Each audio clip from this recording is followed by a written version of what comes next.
Cloud.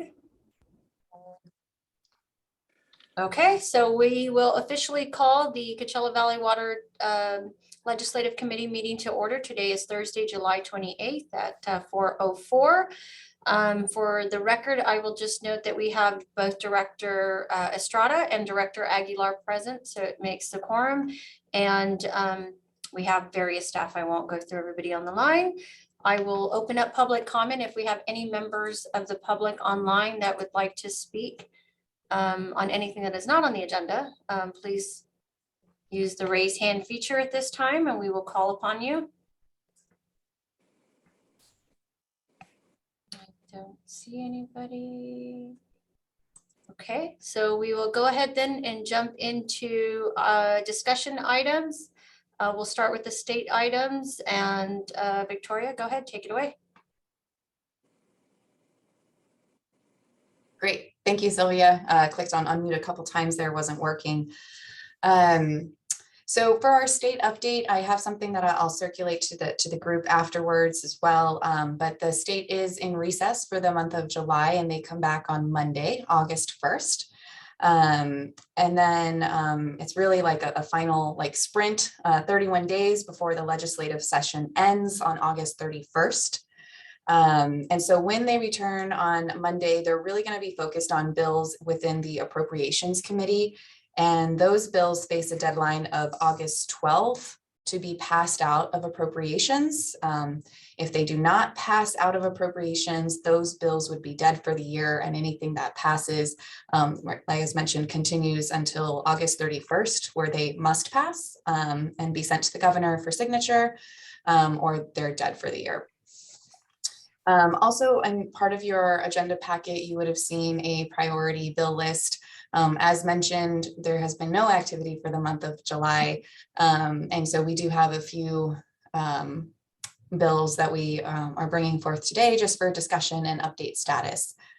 So before I move into any of those, are there any questions to start? Victoria, I have just a general comment. I don't recall the bills that I specifically went over with our lobbyist in Sacramento, Chris Kahn. But when I was up there after the SAFER advisory group meeting, the SAFER group has also kind of started tracking bills that are related to the SAFER program or might have some sort of impact to the SAFER program.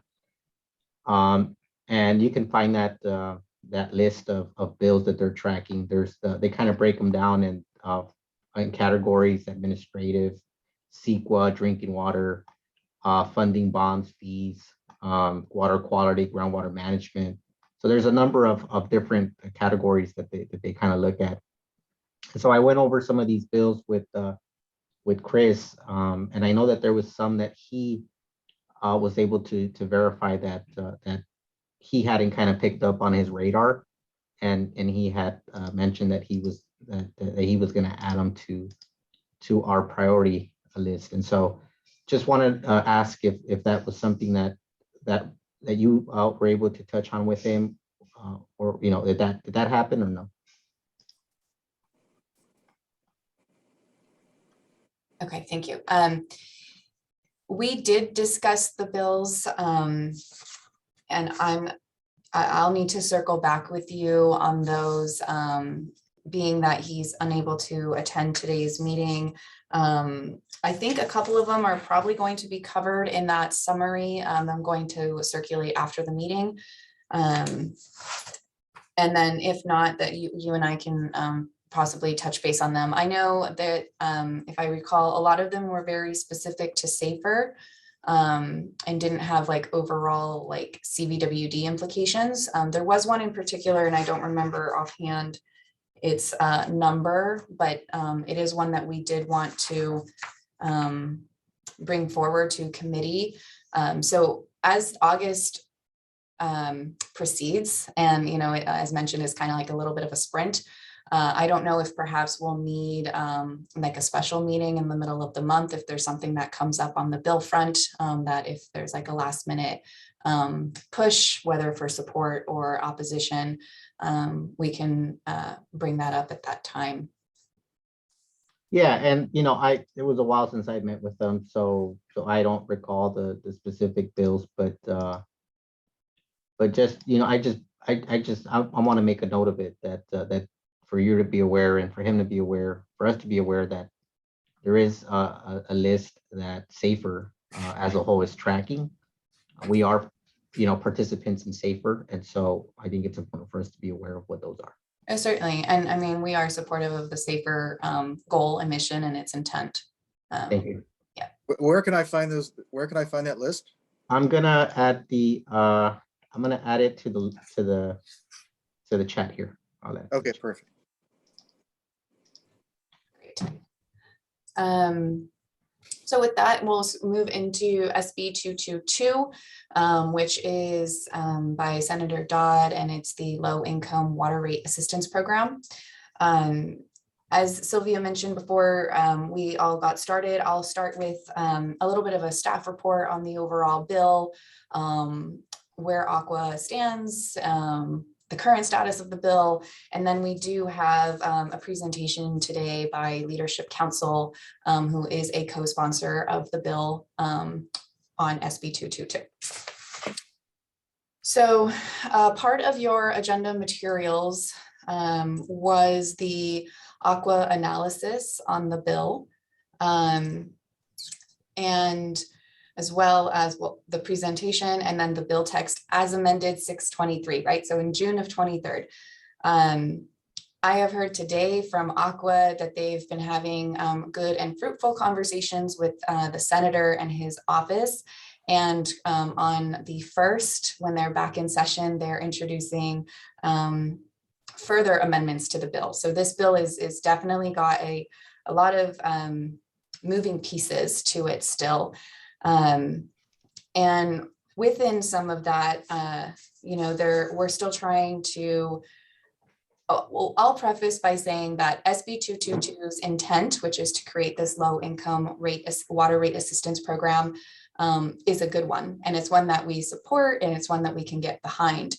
However, on the logistics end of it, that is where Aqua, CMUA, and a lot of the other industry organizations are trying to work through those semantics with the senator.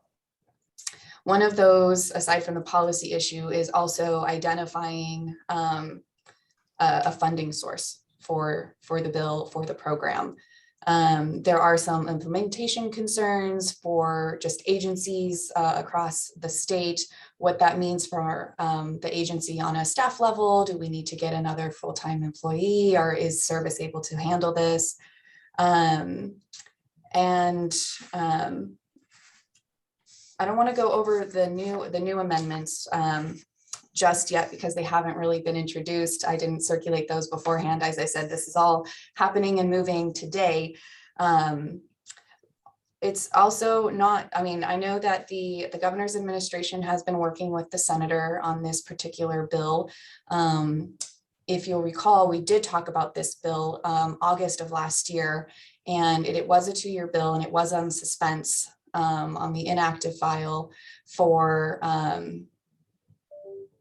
a good portion of the year, and it got reactivated in June when they made those amendments. And so within this 1-month period, as I mentioned, it's a sprint. There's still a lot of moving pieces.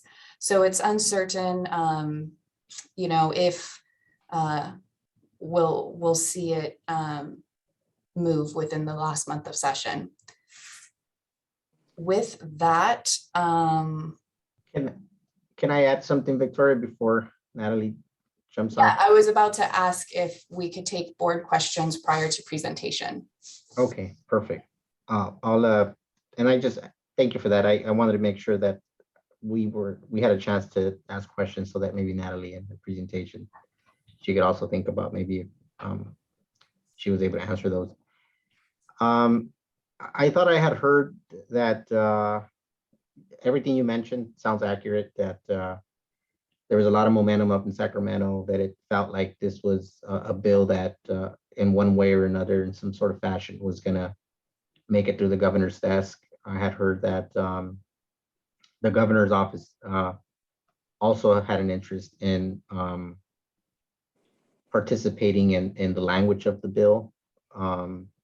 And so their office, I think, was engaged with the authors to try to get to some agreements from the perspective of the governor's office. And one of the things that also I think I had heard was that at least the bill that I had originally seen the language, I think kind of calls out for the department that would handle the funds and the program. And I think the governor maybe felt that it was better for it to be handled by the State Water Resources Control Board. And to that extent, I wanted to just know if that's true, if that's really where it's going. Sure. And then on top of that, I do think that the funding is a concern. Even I think from a safer program perspective, it seems like even from the safer group, there's always these new needs and reasons why we should create more programs. But at the same time, when you don't have an identified funding source, it continues to tap into maybe the funding for a program that's already kind of overprescribed in a way. And so we do share those concerns, even just from a safer group where we know that we have funding priorities, and so I'm interested to hear about the funding question. Sure. And thank you for that question. I know I mentioned it in the overview and I actually didn't kind of dive into that. So initially, backtracking on the history of the bill, it was stated that the water board would house the program. And at that time last year, Aqua was in an oppose unless amended position because that was one of their biggest issues with the bill. They would have preferred to see it in the Department of Community Services and Development, which currently houses the LIRA program, which is also a low-income rate assistance program. So the author was amenable and they made that amendment last year. And Aqua then moved from oppose unless amended to a watch.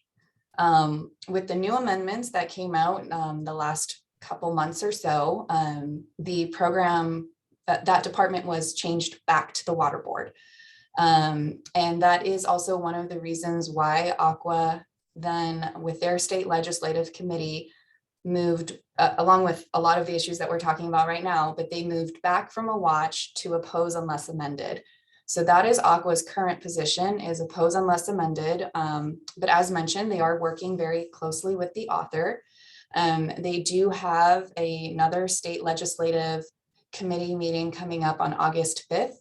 And this bill is going to be up for discussion once again to see if the state leg committee wants to stay in an oppose unless amended or move to a watch, just discuss their position. But currently the program would be housed under the water board, not CSD, which has the experience in handling some of these low income assistance programs.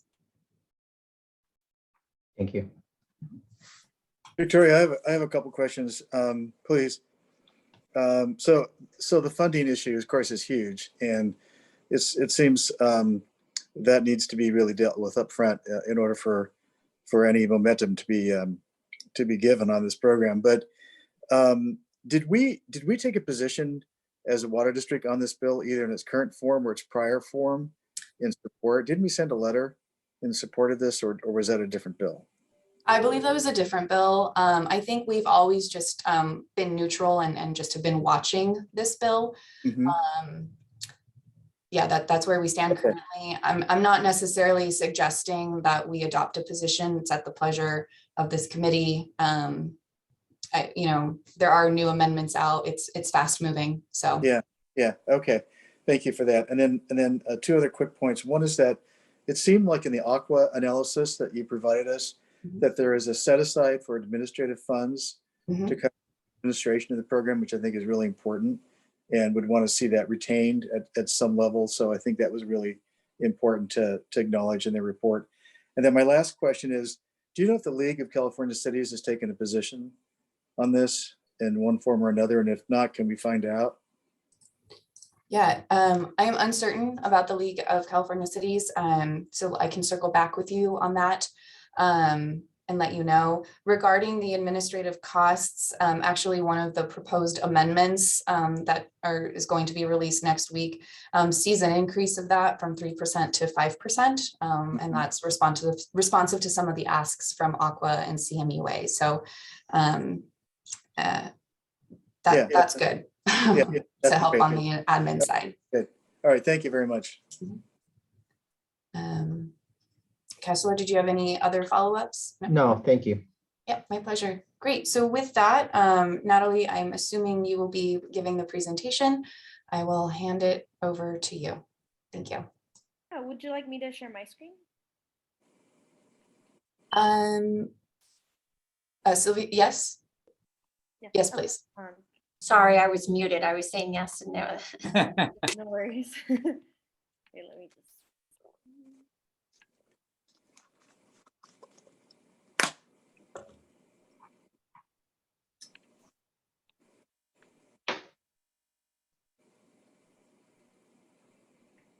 Y'all see this?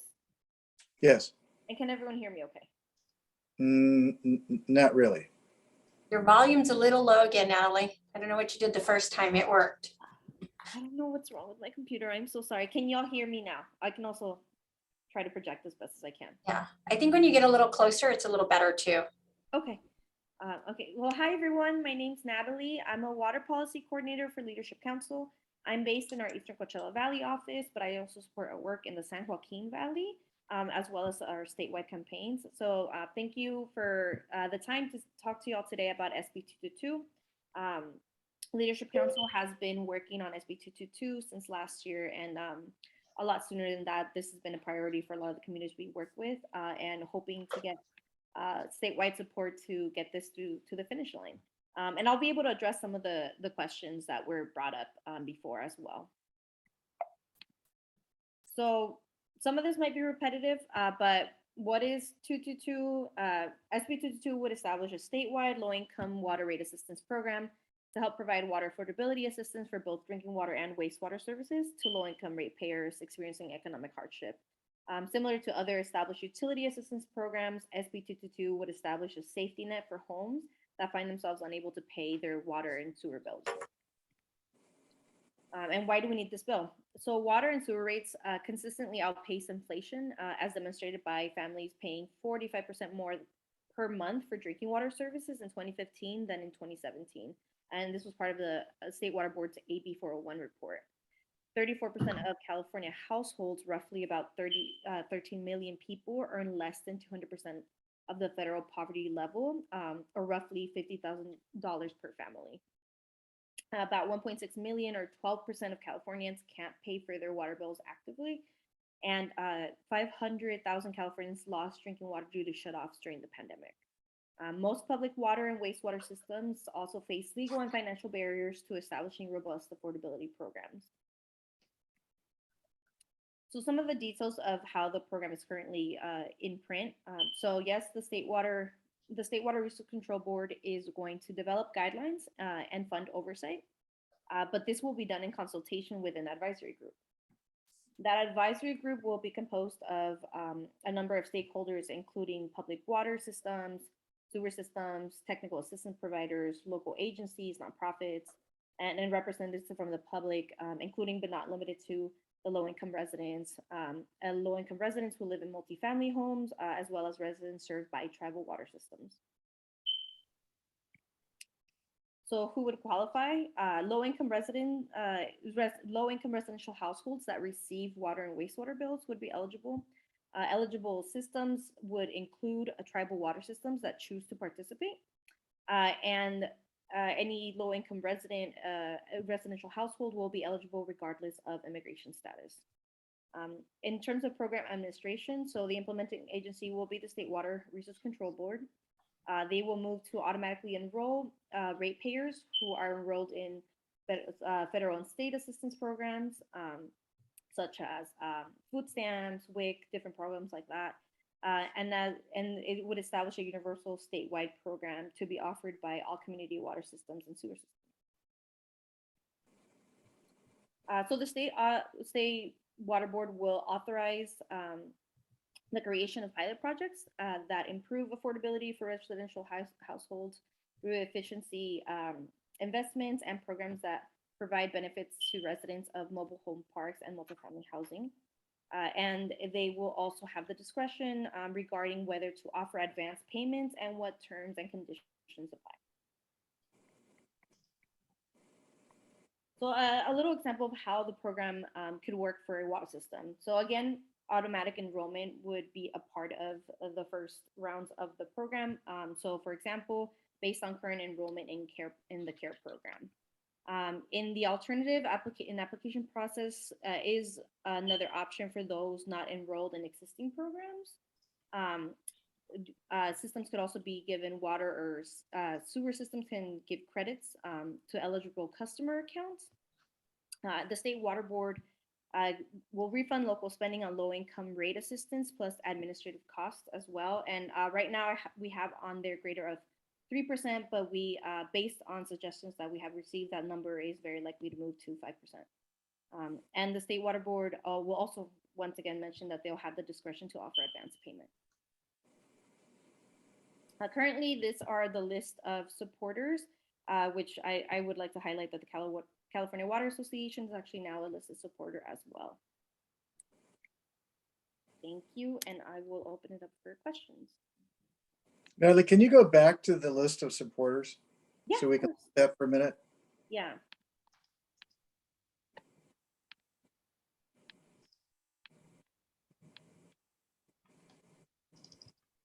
And as mentioned, we have received additional feedback from Aqua, and we're working through that feedback as we speak. And there are quite a few amends that we'll be taking. Okay, thank you. I got it. Thank you.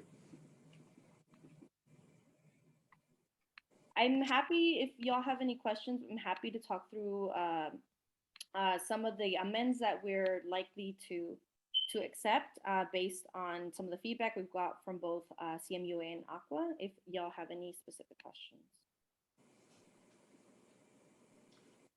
Natalie, I just, going back to the details, you mentioned that the State Water Board will develop guidelines and fund oversight. And you mentioned the advisory group, and I'm wondering if the advisory group is the exact advisory group as part of SAFER, or is it does the bill intend to establish a new advisory group? The bill intends to establish a new advisory group. Thank you. And then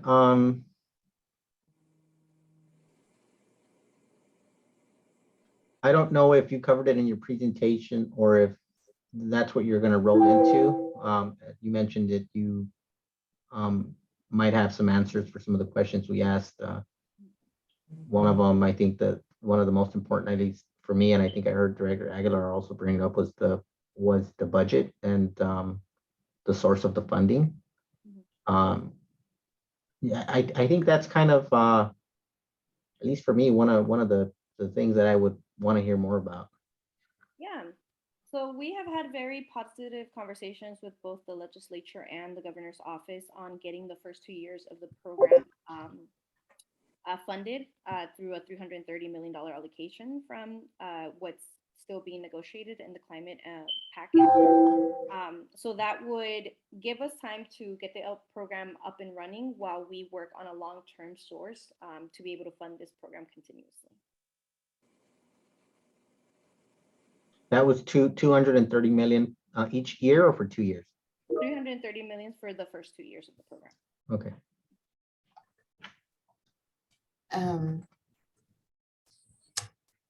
I would just, sorry, Victoria, I would just mention that doesn't really seem like a lot of money to cover the need. So I'm wondering, how would they propose to allocate that?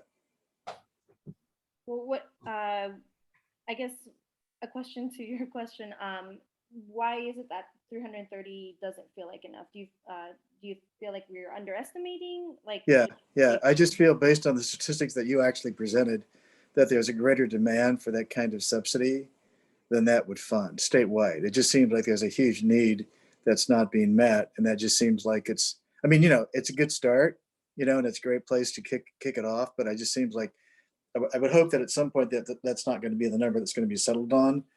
Yeah. Right. You know what I'm saying?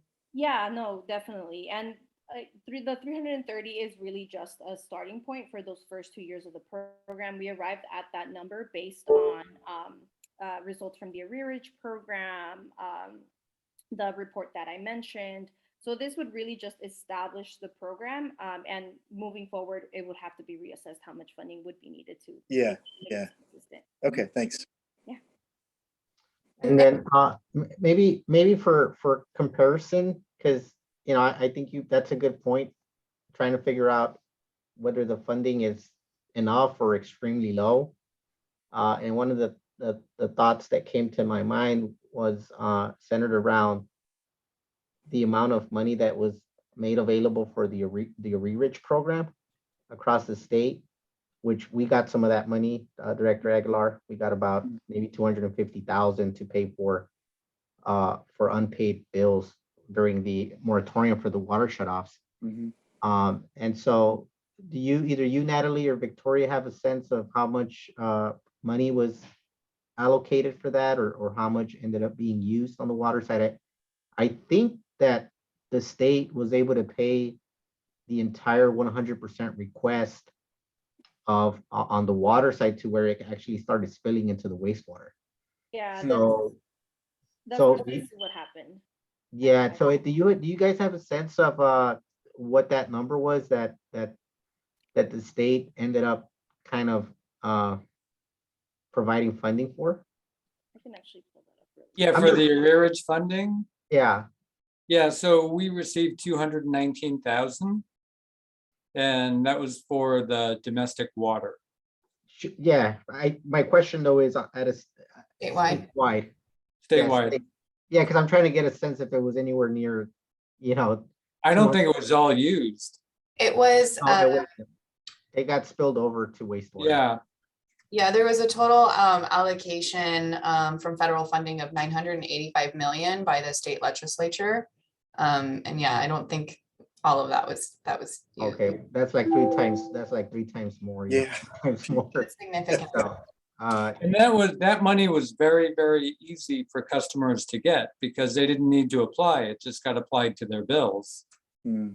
That's right. And I think, Natalie, you and I had this conversation prior to this meeting was about, I think for me personally, I'm always open to participating in anything that provides reliefs, that provides support to struggling families.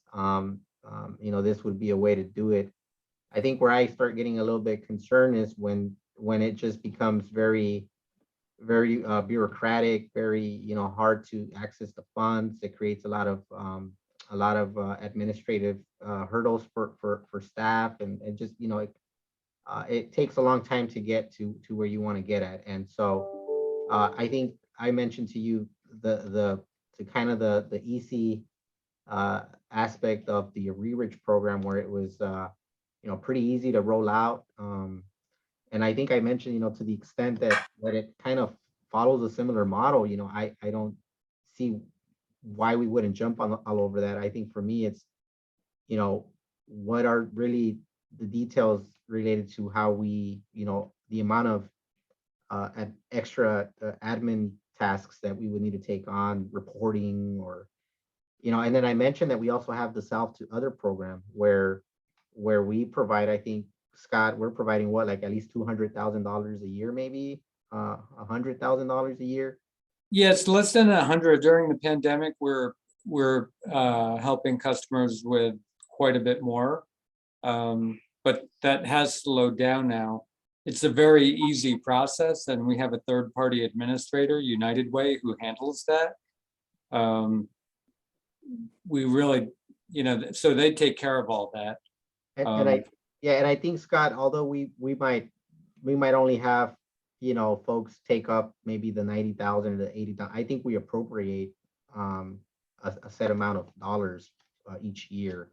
I don't know if Yes, that's 100, 200, I believe. I thought it was 200. I think it's, let me It might check. I not, think we. it might not all be used, but it's there.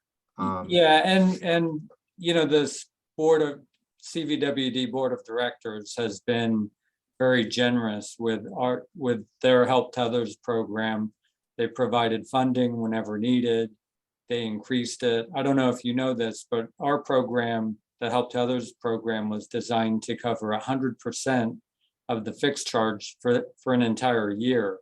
So for a customer who uses 5 units of water a month, which is a lot of water, they pay less than $5 a month for that water. So. Yeah, and so I just want to let staff and Director Aguilar know that in my conversations with Natalie, I did point to kind of the success of the arrearage program. It was easy for us to implement. It seemed pretty basic to get the money out to people without much administrative burden. Also mentioned that we have the Help to Others program where we make the money available. We do have the United Way kind of take care of that for us. So it seems like for us to roll out that money is easy and it goes into the hands pretty easily, while the United Way kind of does everything that they need to do. So to the extent, Natalie, that you can help us kind of push that message up to Sacramento and say, look, there are already kind of some models that are working on the ground, and we need to kind of we don't need to kind of reinvent the wheel or try to create a program that has all these things and you need to jump through. I think we need to point to programs that we know work, and we know of some examples. So I at this point I still don't know how it would kind of roll out. I think I'm hearing that no one knows. I mean, is that the answer? The details aren't really there yet. No one knows. It's more that we don't have the final language yet because there are still details that are being worked through. But a quick response to 2 of the points you brought up. One of the upsides of having the program in the state water board is that they have that arrearage model, which would be a very, very helpful model to be able to implement this program as quickly as possible. 2, the purpose of that advisory group is precisely the point that you brought up, that we don't need to recreate the wheel. There are already public water systems that are well equipped to guide a program like this. We just now want to make sure that that can be modeled across the state. And then on the point of the United Way program, that the point of automatically enrolling is precisely because there are some water systems, that have already a basis to hit the ground running. All they need is the funding itself. But yeah, the full details are not out yet. We are still negotiating language. Once we have settled final negotiations on the funding, we'll definitely have a much better understanding of how the program can roll out. If I may interject too, we've talked about this a couple times, which is the funding source. I mean, that's industry wide, up and down the state. That is of huge concern. I understand that there could be potential funding for 2 years, but what if there's no future funding after that, right? That creates caution amongst the water industry. In the past, the senator himself has introduced various bills regarding potential water tax, things of that nature. And so Director Aguilar, Vice President Estrada, points of concern are just identifying a reliable funding source and not relying solely on perhaps budget appropriations or budget surpluses, right, in good years versus not good years. Sure. Got it. Oh, and we also share that concern, and that is definitely a lot of the thought these last few months has been precisely on that point, and we are working to try to address that the best we can through the language.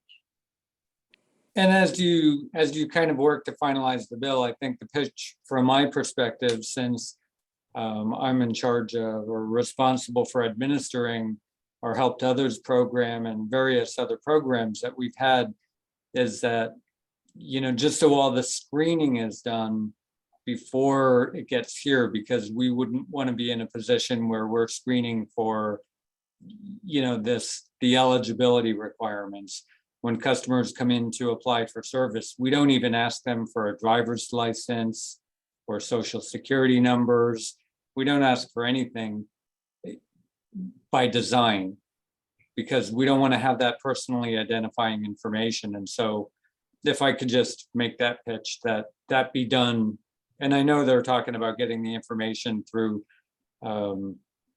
other sources, but just so we don't have to do that at the local agency level, because that would be difficult. Mhm.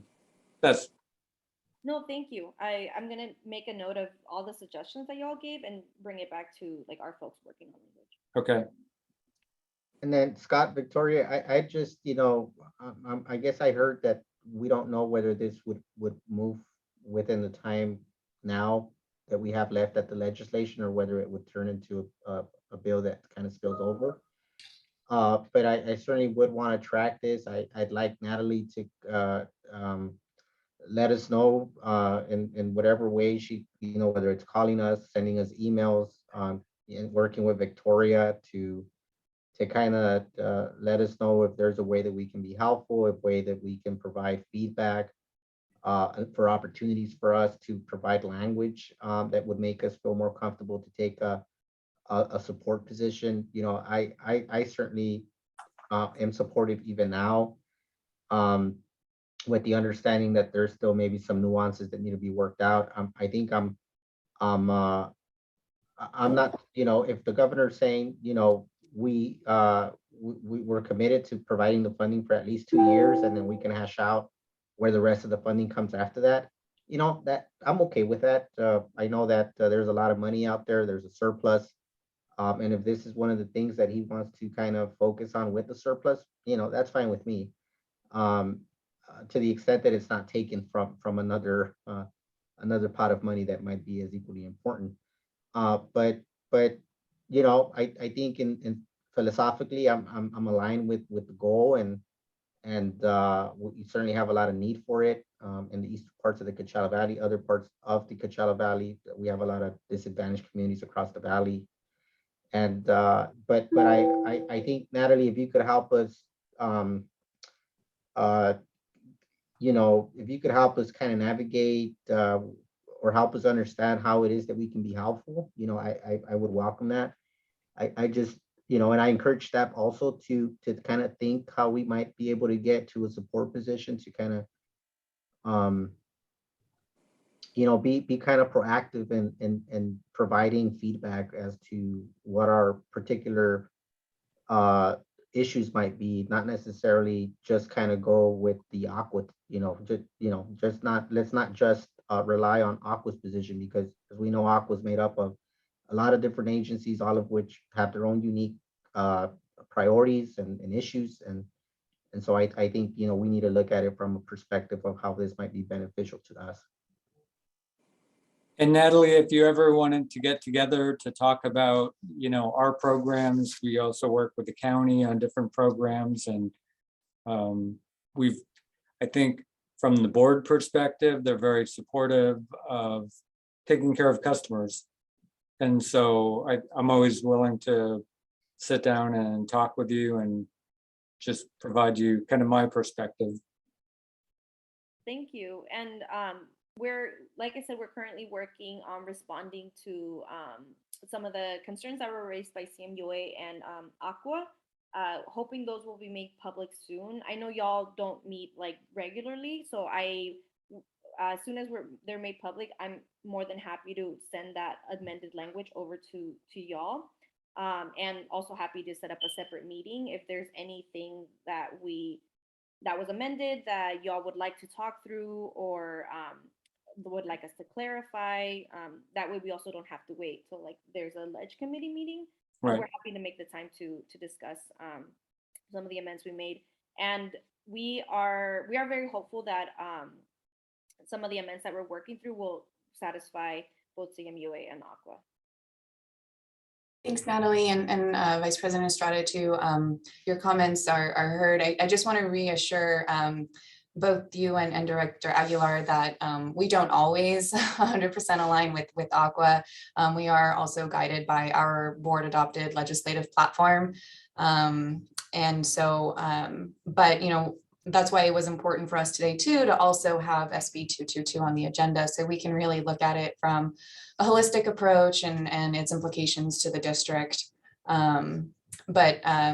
But certainly, I mean, that's why we're not coming to you to look at adopting a position today. I think just keeping it neutral, just watching it. I am part of the Aqua working group, working on the amendments for this bill. So we are definitely, working in tandem and making sure that, we have a seat at the table regarding these potential amendments. Victoria, I would just add to Vice President Estrada's comments that, I mean, there are always going to be details on this legislation to be worked out. And of course, funding I know is critical, but the sooner we can get to a support position on this, the more comfortable I would be. I mean, inflation is going to be at 10% shortly. Incomes are not rising as quickly as other costs are. Our unemployment rates, as you know, in our disadvantaged communities are significantly higher than the 3.9% number that, keeps getting tossed around. So, it's frustrating for me. And I realize a lot of this is new to me, but it's frustrating that this bill has taken so long to get to this point. And if they can't, knock it out in the next legislative period before the end of August, this is going to have to hold for at least another year. And that would be really painful to these families. So as soon as we can get the information from Natalie and from, your working group and whomever else we need to make a decision, I would really encourage we do that as quickly as possible. Certainly. And the intent of the bill and the program, I think, as the district as a whole, we can get behind. We just want to make sure that, whatever programs put in place is also put in place in perpetuity.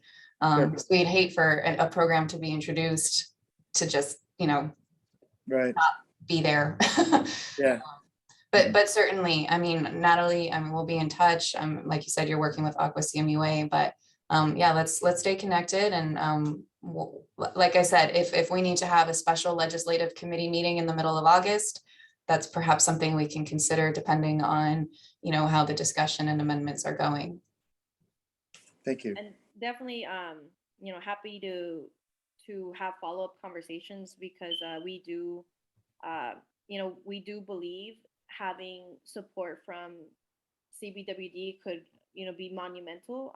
There are a lot of things that y'all do very well that, we struggle to get other districts to do. So we think it would actually be, a pretty big win to even just have a district like CVWD support something like this. Great. Thank you, Natalie, for your presentation. If no other comments on SB 222, I'll move on to SB 1157. Okay, great. So SB 1157 is the Hertzberg bill that looks at indoor residential use and actually lowering the indoor residential use standards. This is something, I'm just laughing considering what I just said, that we don't always align with Aqua, but this is something that we did join Aqua's coalition on, which is an oppose unless amended, for a variety of different reasons that I know we've covered, but more specifically is in 2018, there was another set of bills, AB 1668 and SB 606, that really looked at creating new water efficiency standards, as well as how to best make conservation a California way of life. And so at that time, they adopted an existing standard, a 2025, a 2030, or a current standard, a 2025 standard, and a 2030 standard. And what this bill looks to do is to reduce those even further than what was adopted and negotiated at that time in 2018. And so just a quick status on the bill, this one has made it to the assembly. We are, working with Aqua. We're working on reaching out to our local assembly members and letting them know where, as a district, we align with. And so some of those issues, aside from the repercussions to the amount of indoor water use that could have on our wastewater and recycled water supply. You know, there is a disadvantaged community component to this that those communities would be more impacted by this. You know, we were just talking at our board meeting this past Tuesday, that 55 gallon makes up that tier 1 per person, and it's estimated at a 4-person household. Those numbers, you know, the 2030 standard is 47 gallons per person, and the 2030 is 42. So you can imagine that that would kick individuals into higher tiers quicker, and make it very difficult for not only residents to comply, but as an agency. But also there has been a lot of indoor conservation efforts the last, you know, 5 to 7 years. And it's going to be a lot tougher to target passive ways to increase indoor conservation, right? It's indoor, it's not outdoor. So as I said, this one's moving pretty hot and heavy this next month. So we're working on meeting with Assemblymember Garcia and Assemblymember Mays, and also putting out our own letter in addition to Aqua's opposition letter, oppose unless amended letter, excuse me. I welcome any questions we might have on 1157. I have no questions. No questions. Great, thank you. So the next two, AB 778 and AB 710, were both sponsored by Assemblymember Eduardo Garcia, both of which we did take support positions with last spring. And so AB 778 would require all California state-owned or state-run institutions that purchase agricultural food products to implement necessary practices to achieve targets for the purchase of products grown or produced within the state. And so that bill is actually still moving through the process, and it's going to be heard in the Senate Appropriations Committee this upcoming Monday on August 1st. The counterpart to that bill, AB 710, this would require a grower or producer selling agricultural products to use like a form developed by the California Food and Agricultural Department to demonstrate that they're in compliance with all California environmental, health, and labor laws. Unfortunately, that bill fell one vote short in committee, and it will not be moving. So that bill is dead, for lack of a better word, but AB 778 is continuing to move. And Chris Kahn is, as you know, our state lobbyist. He has previously testified on both bills, and my understanding is that he'll be present for the Appropriations Committee meeting on Monday. Victoria, quick question. I know that AB 710 is a bill that's been up in Sacramento for a few years in some way or another. Mm-hmm. And I'm happy to see that AB 778, I think you said, looks like it's moving forward. But to the extent of 710, do you know if that's if folks are going to try to go for another shot at it next year? I don't know. We haven't heard anything from the Assembly member's office, but you know, as mentioned, we as a district did take a position of support. We could always ask and see if that's something he plans on reintroducing. Okay, thank you. And Director Aguilar, did you have any questions? I do not. Thank you, Victoria. My pleasure. So AB 2142, this one just a very you know, quick and brief update. This is an Aqua sponsored bill. It reauthorizes the making turf rebates exempt under California income tax. This was a measure, it was previously in place. It sunsetted a couple of years ago. So this would just reauthorize that. So as you know, this is, we are in support. We're part of their coalition for this, especially as we're making a huge push as a district for all of our turf rebate incentives. This would be a very good bill to have that move forward. So this is currently also in the Senate Appropriations Committee. So as mentioned, the deadline for that to get out of committee is August 12th. So hopefully we see that get out of committee and then on the floor for a vote. Good. AB 101 is it did not pass out of policy committee. So this bill is also dead for the year, but this bill would have amended CEQA to require mitigation to compensate for adverse air or water quality impacts in disadvantaged communities, and require all public agencies implementing CEQA to give consideration to policies of environmental justice by ensuring fair treatment and meaningful involvement of all people, races, cultures, incomes, and national origins. This would have had, major expansions to CEQA, but would have been quite costly in terms of projects. And so that, as mentioned, did not pass out of policy committee. Are there any questions on that, or did you have any general state legislative questions that I can answer? Not for me. Not for me, sorry, thank you. Great, my pleasure. So with that, I'm going to hand it over to Anna Schwab, and she'll be able to go through the federal items. Well, good afternoon, everybody. It is great to be here with you. And we have a few items today going on the federal side. You do have the written report, and I'm going to touch on just a few things within that. But if you have any questions on that directly, please let me know.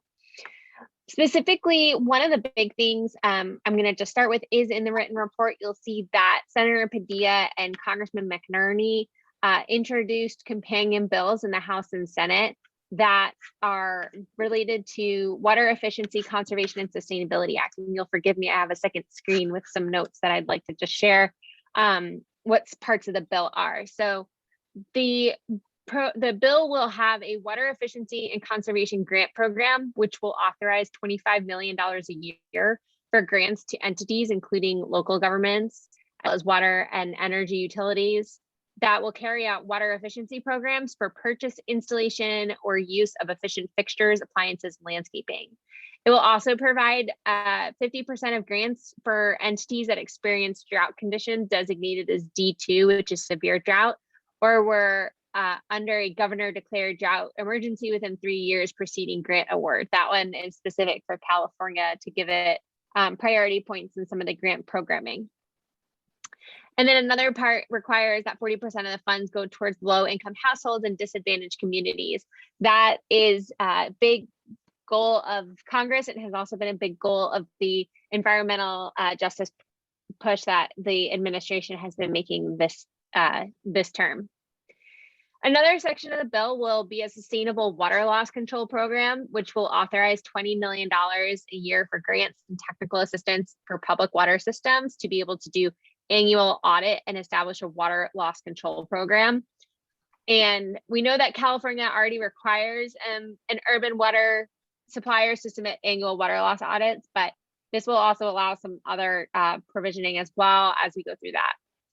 And then there will also be a grant for water efficient plumbing code adoption. So we'll authorize $20 million a year for with authority to adopt plumbing codes that meet or exceed the US and international water use and efficiency standards. So some of that, again, what they're trying to do with parts of this bill is, obviously highlight some of the issues that we care about in the Coachella Valley, care about in California, also try to get some other members of the Senate to try to support the bill as well. In order to have it go through, they need that support from others. So I will pause there, Victoria, if you don't mind, because I'd like to just take questions during each piece, if that's okay. So wanted to ask if there are any questions with that. This is in line with the legislative priorities that the board did approve for this Congress. And we are recommending that the district support this bill and provide a letter of support for both the senator, the congressman, and the House and Senate committees, respectively, sharing that support and why the support would be beneficial for the district and urging its passage. So I'm going to pause and see if there are any questions, if that's okay.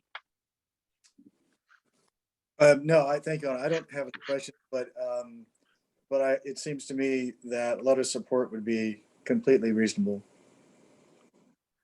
Thank you, Director Aguilar.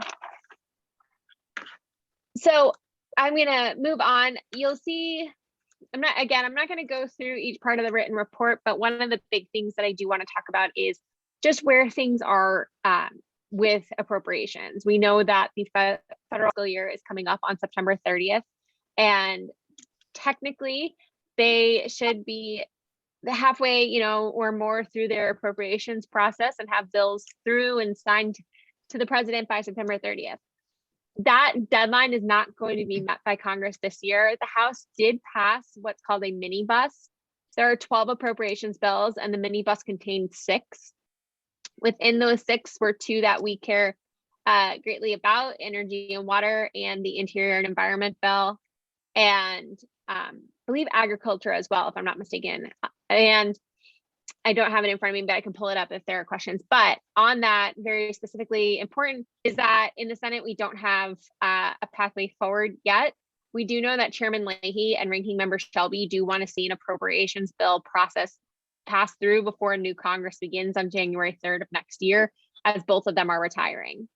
One important note, though, of positive and something we can be excited about is that the FY23 congressionally directed spending community project funding request that Congressman Ruiz supported for the district for this year was put through in the final bill that went to the Senate.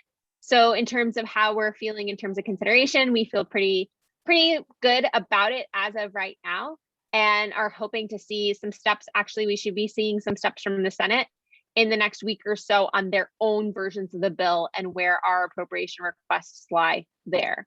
So we will keep you updated. We'll let staff know immediately as soon as we know, and update you at the next legislative committee meeting how it progressed. I'm going to pause there on appropriations and see if there are any questions. No questions from me.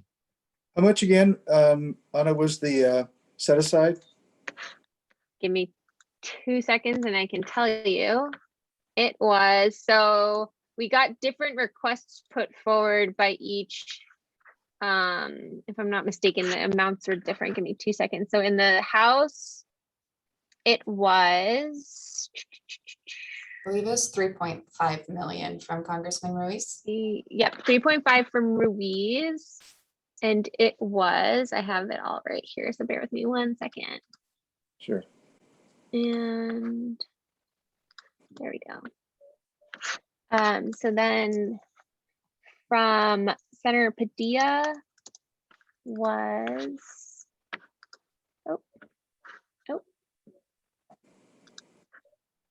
pressed too many buttons, it got excited. Let's see.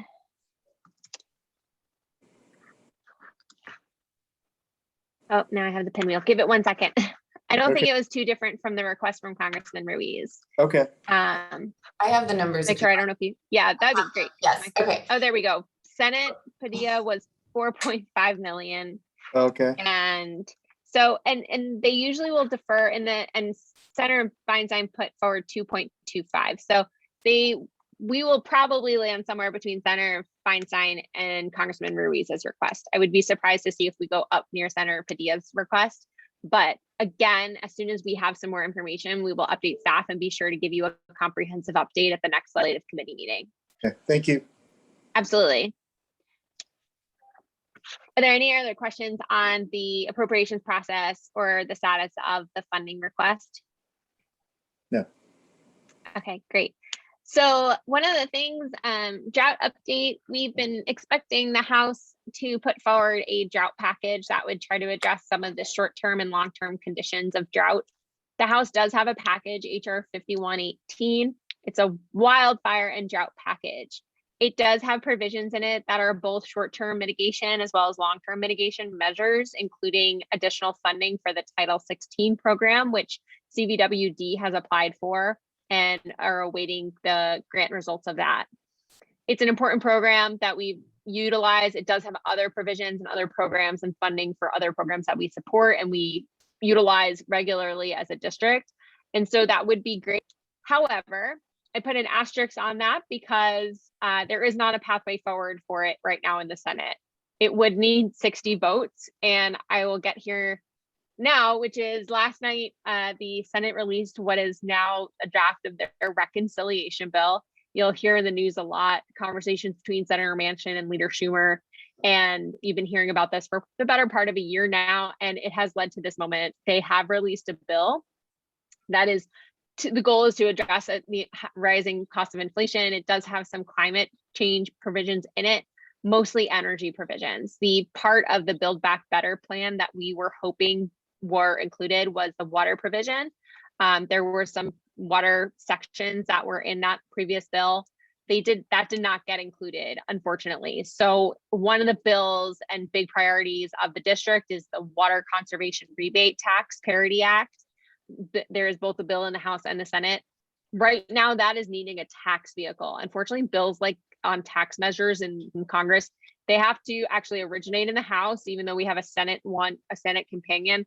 It does have to, tax measures have to originate in the House, and we do have to have a tax vehicle for it to be attached to. So hoping before the end of the year, we do see another one, especially given, Director Aguilar, as you noted, some of the economic circumstances we find ourselves in right now, there will likely be a tax package, hopefully addressing a number of provisions nationwide that everyone is concerned about. So again, that is another one we will continue to work on with our delegation and continue to update staff, and we'll provide you another comprehensive update at the next legislative committee meeting with any changes or progress we've seen on that. Are there any questions on that? Not for me. So on the PFAS side, I feel like I kind of flew through this, so sorry. And we can go back if there's any questions on anything you guys think of later. But on the PFAS side, not too much to update. We did see in the National Defense Authorization Act, a bill that we normally don't pay too much attention to detail on, except for the fact that in the last many years, they've been trying to include different PFAS provisions outside of the Department of Defense. One of the ones they did include this year was a bill from Congressman Pappas that does have some requirements for the EPA to set PFAS MCL levels, which we're expecting this fall anyways. So again, fortunately they didn't do anything too, I'll say too forward on PFAS in the NDAA this time around. They did try to keep it mostly germane to what the bill was about. But we are going to continue to see PFAS be added into most types of bills. Anytime they can be touching it, they will. And we want to make sure we are continuing to have conversations and paying attention to where we can see liability, have the conversation on liability and where we can see protections for the district exist on PFAS. The other one that I forgot to include on our list, and forgive me, is just Buy America, Build America. We've been working really closely with staff to ensure that district's priorities and needs are being expressed to the federal agencies. The Infrastructure Investment and Jobs Act, also known as the Bipartisan Infrastructure Law, required a comprehensive overhaul of Buy America, Build America for all federal agencies. So there's uniformity across them all. And what they are doing now is implementing that. It was effective May 14th, 2022. We are seeing that kind of hit some areas differently. One of the ones initially, for instance, was our FY22 community project funding. And they EPA has now, after many conversations, put out a waiver request to the Office of Management and Budget in the White House to have those FY22 requests not included. Big reason for that we saw was, we had expressed to them that we would have to go back and change planning, and we also had to use these funds incredibly quickly given the terms and conditions of the dollars. So some of it is just a timing thing. It's not whether or not it is something we would like to support. It's a timing of when the dollars have to get out and the practicality of being able to get it out when they're asking us to, and change some of the materials and constructions. So that's just another area that we've been working really closely with everyone on. And again, I'm sorry, I feel like I kind of flew through Uh-oh. You froze? Yeah, kinda. Oh no. She went so fast, she burned it up. But I'll connect with her, but are there any questions on either PFAS drought or the Buy America, Build America? No. Okay, great. And just so to clarify, the FY22 appropriations that we received, that was the 2.7 million that Congressman Ruiz put forward last year. That would be utilized towards the Valley View Consolidation Project. And then the project that we applied for this year for FY23 is also for the Valley View Consolidation Project. And that's the one that we talked about, where we don't know where that amount is landing just yet. What's the amount that Anna said was going to fall between 2.5 and 3.5? Yeah, 2.25 and 3.5. Okay. Okay, great. I'm back. Sorry about that, everybody. All good. They didn't have any questions. Oh, okay, then never mind. No, I'm just kidding. Awesome. I know we, with the new agenda system, I guess we removed other, but are there any other items that we wanted to discuss federally or state that's top of mind? No, okay. Not for me, but I would just reiterate Vice President Estrada's point that if we need a special meeting during the month of August, I can make myself available for it. So. Understood. Me as well. I'm here for the rest of the year. Great. Thank you both for that. Yeah, we'll definitely coordinate through Sylvia if needed. If not, actually, we were planning to cancel the August meeting and maybe try to meet mid-September, just because with, the last day of session being August 31st, if we met August 25th, there's still a lot of things happening and moving that we felt there wouldn't be a full recap of the month of August. So we'll keep you looped in onto what that next meeting date might be, but we'll definitely be working with Sylvia should we need to schedule something mid-month. Okay. Okay. So for adjournment, great. If we don't have anything else, no other comments, then we'll go ahead and adjourn at 5:11. Thank you so much. Buddy, good job, Victoria. Thank you. Thank you, everyone. Thank you, everybody. Bye-bye.